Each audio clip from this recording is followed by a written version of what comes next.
Hello everyone, welcome back to the channel. I hope you're doing well. Today we're talking about the Book of Boba Fett, which you can see from the title. And I think this is the first time I'm doing a video solely dedicated to Star Wars outside of the podcasts that I've done in the past. Which kind of dumbfounds me because I love Star Wars. Star Wars is amazing. And this show isn't. In retrospective of this whole show, now that we've seen it all, and I'm assuming you have too if you care to watch this video, I'm pretty sure you've seen it. You can tell that they clearly had no idea what the hell they wanted to do with Boba Fett or how to portray Boba Fett. Because ultimately, we only ever had about 5 minutes of screen time with him throughout the entire original trilogy of Star Wars films. But because we've only ever had 5 minutes of screen time, you could argue that this is the Boba Fett that they always imagined in their heads before making the show. But that's not right either. Because the first time that we're reintroduced to Boba Fett throughout The Mandalorian, we see that he is a ruthless killer. He's killing stormtroopers left and right.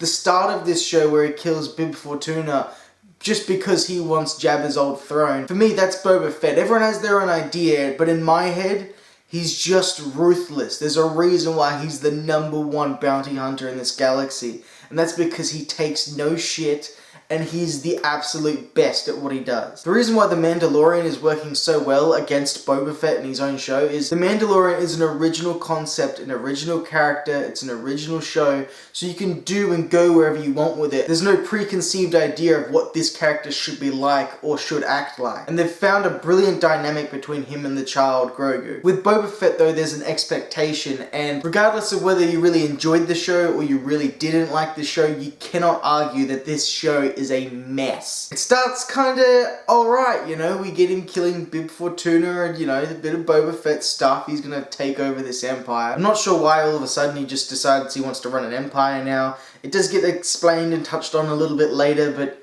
it's not fitting for this kind of character. And for most people, it was episode 3 that killed them, but for me, it was actually 2. The whole, like a bantha thing. I will teach you how to ride. I will teach you. Like a panther. Yeah, go. Like a panther. Like a panther. Like a panther. Like a panther.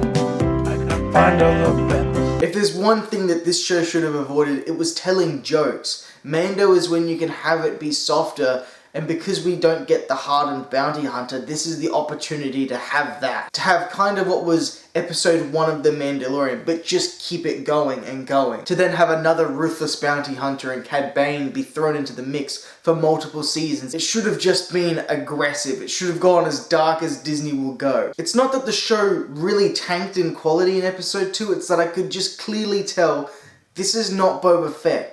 This is Disney's Boba Fett. It's not the character I wanted to see. That just was not him. So the excitement of let's watch Boba Fett this week wasn't there because I'm like, that's not Boba Fett. This is like someone's really expensive fan fiction to try and make some money off of the character. It's not great when even Tamura Morrison doesn't think that this is a great show. Or what I mean is a great version of this character and Boba Fett. I went back at one point in between watching the season and watched Attack of the Clones again and watched Jango and young Boba, and man, young Boba, he has no quarrels with watching his dad torch someone. Like, they should be portrayed as horrible villainous people. I don't understand why they wanted to make Boba a hero and a protector of a town on Tatooine for whatever reason. For me, Boba shouldn't give a shit about any of that. But look, I'm getting off topic, let's just keep going. Episode 3 came around, we got introduced to the Power Rangers. Now, Disney has done some shit stuff, alright?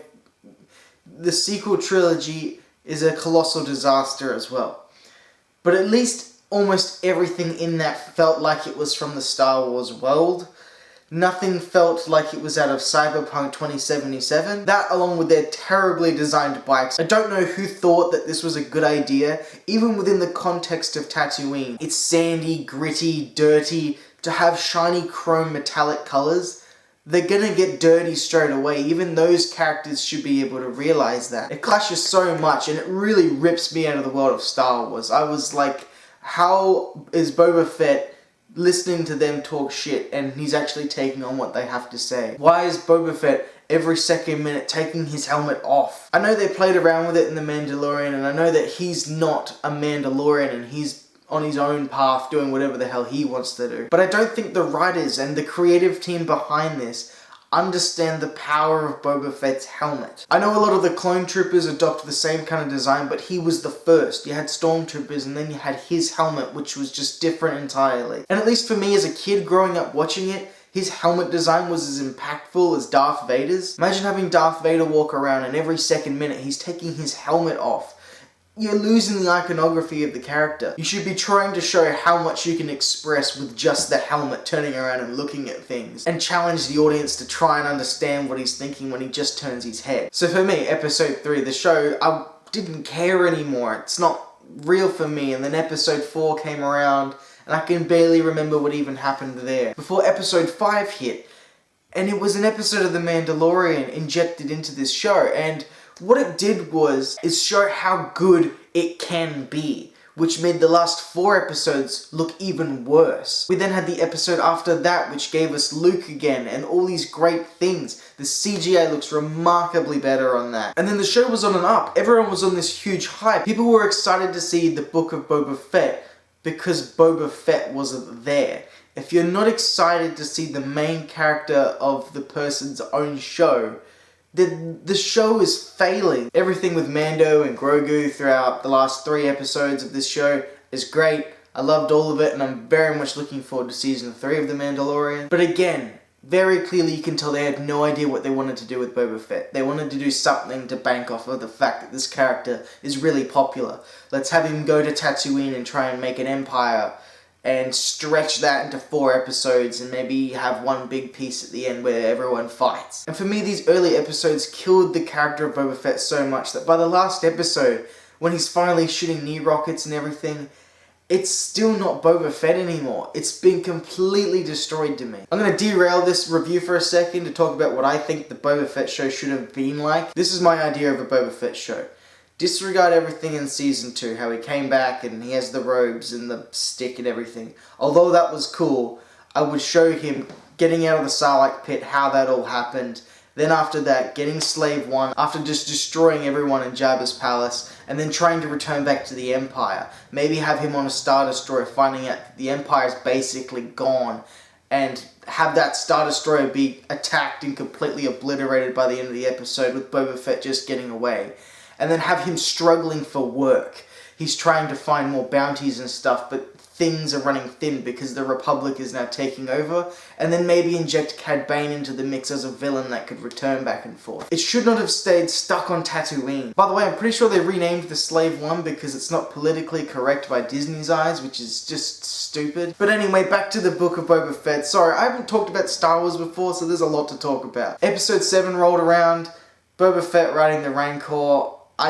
It's a cool idea and concept, but in execution, it just doesn't work for me. The whole show is such a mixed bag. You've got really bad episodes and then really great episodes, but because they just couldn't get the core character of Boba Fett right, it just takes it way further down for me. It's not it. As a huge fan of Boba Fett, this is not the show I wanted to see. Nothing that I was shown was what I wanted to see. Outside of the Mandalorian episodes, especially 5, it was nice to see Mando just doing his thing again. It was very refreshing and nice to get away from the dunes of Tatooine for 5 minutes. The Naboo Starfighter is really cool. I'm glad they brought that back into the mix, but I kind of miss the Razor Crest still. You can't freeze people in carbonite anymore. But this character is really evolving and turning a new leaf, and I love the direction they're going with it. What I really like about The Mandalorian, I know we're talking about whatever at this point, is the fact that it feels like you could turn on any episode and you're just following an adventure with Grogu and Mando. That each episode feels like it's in a different location, a different adventure with these two, as well as having its whole cohesive story if you wanted to watch it start to finish. But anyway, the Book of Boba Fett, I gotta summarize my thoughts because I've been going on and on for almost an hour now in recording time. I don't know how much I cut it down. But the Book of Boba Fett,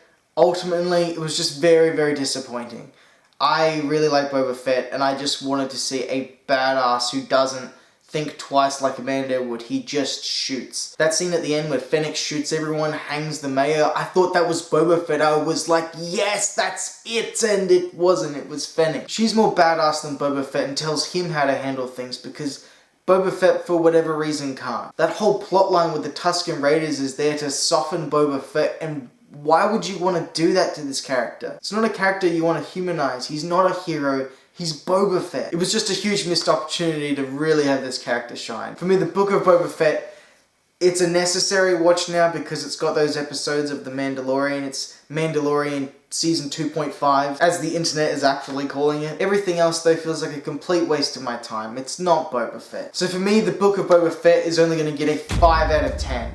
I can't recommend it to everybody. Maybe just watch episodes 5, 6, and 7. And if you really care to see how Boba Fett got out of the Sarlacc pit, you know, put on the first couple. But that's the Book of Boba Fett. I know a lot of people love the show, but Star Wars is divisive.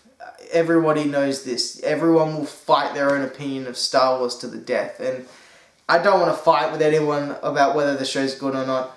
For me, it just didn't work. I was just disappointed. So if you've made it all the way through to the end of what's hopefully not an hour-long video, hopefully I cut it way down.